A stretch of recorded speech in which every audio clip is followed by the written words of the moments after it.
Saludos afectuosos a todas las personas que siguen al Chicaguazo, Revista Cultural. Es un gusto otra vez transmitir aquí desde la Milpa, pues mientras tengamos esta oportunidad de estar en la Milpa, con gusto transmitimos desde aquí. Es un lugar pues muy agradable, ¿no? Está rodeado de plantas de maíz y recordando nuestra cultura, recordando nuestras costumbres, ¿no? Esta plática, pues estamos hablando en esta serie de pláticas de la medicina, entendida desde el punto de vista de nuestras culturas originarias, ¿no? Entonces, pues aquí en la milpa es muy bonito convivir con las plantas. Por ejemplo, los cabellitos del maíz son muy buenos para la diuresis, para limpiar los riñones, para limpiar vías urinarias. En el caso incluso de infecciones de vías urinarias, el maíz, sea maíz, es su nombre científico, sea maíz, con Z. Aquí mira, aquí están los cabellitos. Estos cabellitos que crecen en la punta del elote, son muy buenos. Esto es lo que se prepara para el riñón, para la limpieza de las vías urinarias, los cabellitos del maíz. Por ejemplo, ¿no? Hablando de medicina, hay otras plantas que crecen aquí, en la milpa. Y como decíamos en otro de los videos, el alimento es una medicina que nos cura del hambre, nos cura de la muerte. Bueno, todos vamos a morir, ¿no? Una cosa es la muerte, los daños que causa el paso del tiempo, y otra cosa es la enfermedad. Uno puede vivir y morir dentro de una salud, pero hay otras situaciones que son enfermedades, y dentro de las enfermedades pues hay enfermedades por bichos, por bacterias, por virus, y hay enfermedades por deterioros, desequilibrios metabólicos, alteraciones en la información genética, deterioros celulares, en fin, es un mundo, no podemos decir que la cosa es una sola, ¿no? Ahorita brilla bien bonito ahí el sol atrás de mí. Un poco también hablando de la medicina, ¿no?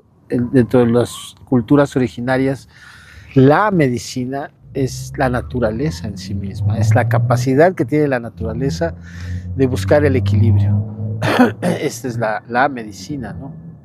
Entonces requerimos el sol, requerimos el agua, requerimos el viento, requerimos la tierra, requerimos una alimentación balanceada y saludable, y eso depende pues también de nuestra cultura.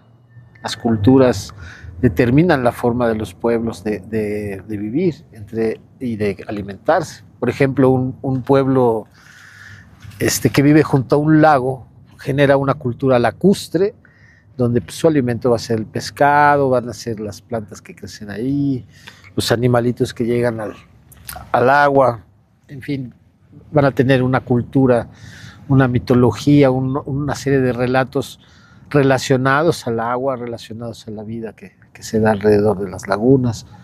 O un pueblo que vive en la montaña, ¿no?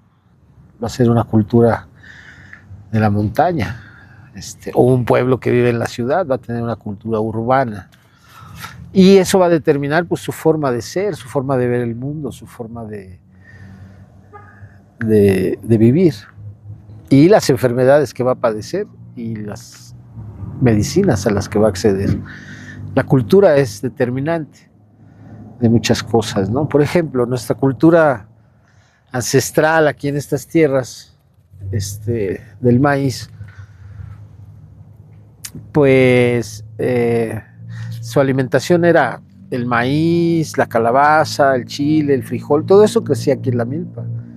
El haba, los animalitos, los grillos, el huevecillo de la hormiga, algunos peces porque había canales alrededor de las milpas. Había canales que aprovechaban las caídas de agua, los pendientes. Su cultura era también la del maguey, ¿no? Parte de sus alimentos y de las plantas que utilizaban para otras cosas. Por ejemplo, el maguey pues, se utilizaba también como medicina, como una especie de antiinflamatorio y una especie de analgésico también, el maguey. Se abría, se cosía, se ponía en la herida, se ponía en el golpe y lo usaban. También lo usaban para sacar cuerda, hacer los mecates del maguey, ¿no? Se rasga el maguey y se saca la fibra que tiene adentro de la pulpa y con esa fibra se tejen grandes cuerdas de mecate. Y entonces esa va siendo la cultura y de ahí va surgiendo de la milpa la observación del tiempo y va surgiendo una cultura astronómica, una cultura que basa su vida, rige su vida por el movimiento de los astros en el tiempo y su relación con la agricultura y con la cacería también, ¿no?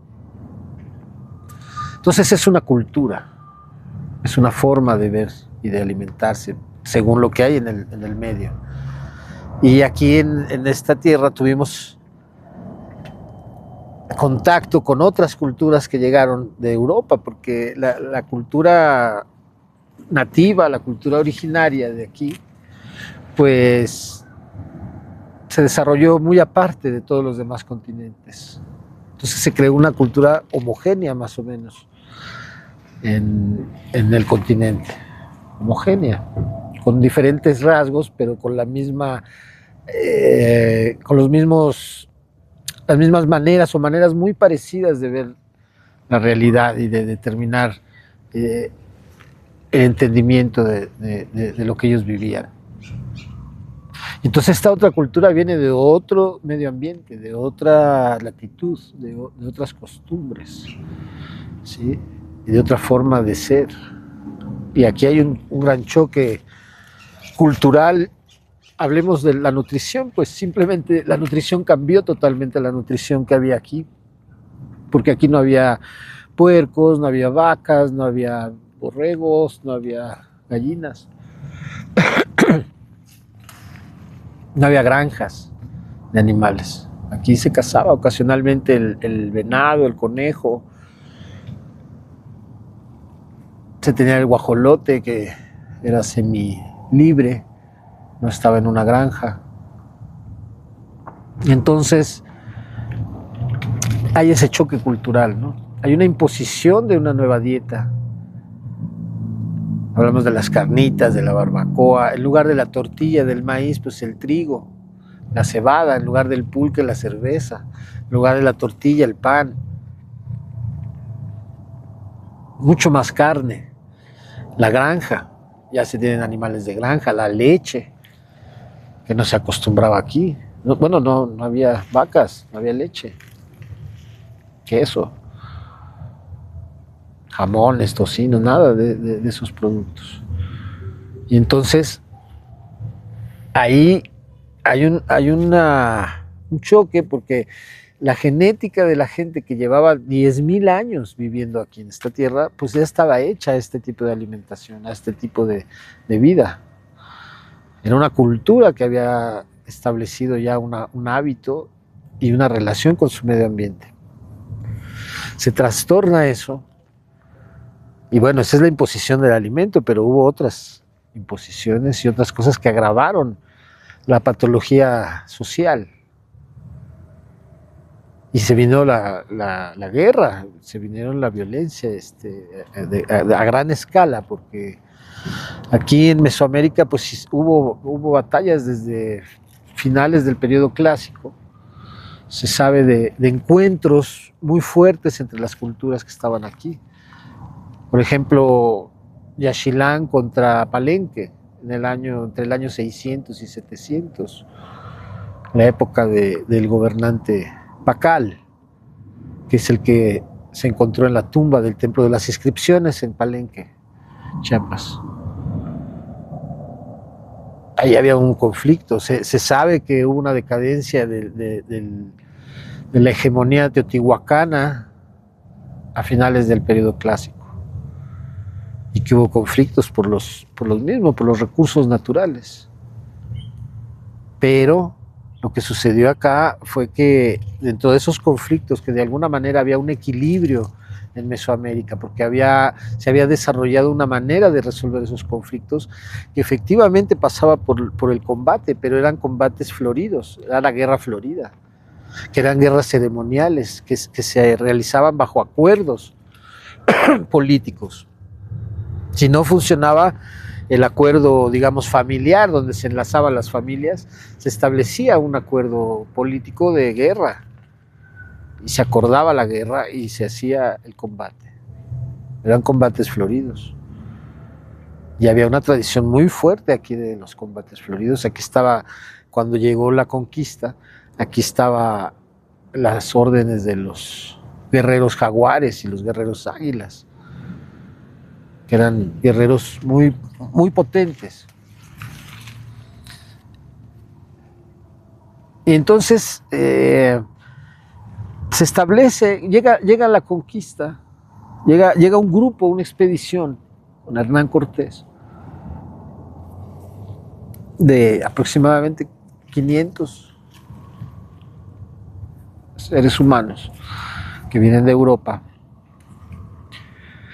y llegan a esta tierra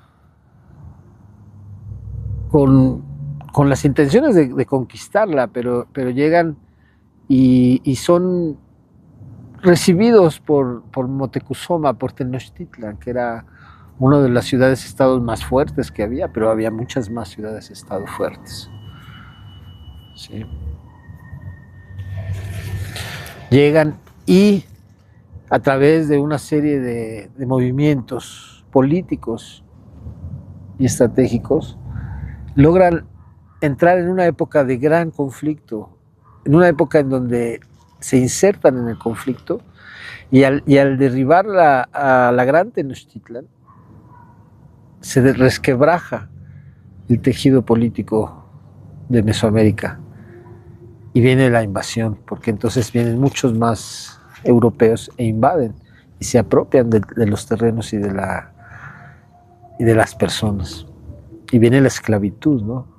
Entonces no solo es que impusieran una nueva forma de ser, un nuevo idioma, una religión, sino que sometieron a la población a la esclavitud, a condiciones muy deterioradas, condiciones inhumanas de esclavitud, trabajos forzados, ¿no? Y abusos constantes. Es ahí donde pues empieza también un deterioro de la salud del pueblo, de la sociedad, muy, muy fuerte. Y entonces este deterioro va por los siglos, va avanzando. ¿En qué consiste también parte del deterioro? Pues esta violencia, al someter a cualquier ser a la violencia, se le afecta gravemente en su salud. Estamos afectados en esta época por violencias que han sucedido y que suceden en todo el mundo, ¿no? Se violenta todo esto. Y ya, pues lo demás es historia. Viene la guerra de independencia, la guerra de revolución, y ahora estamos en un proceso también de lucha democrática.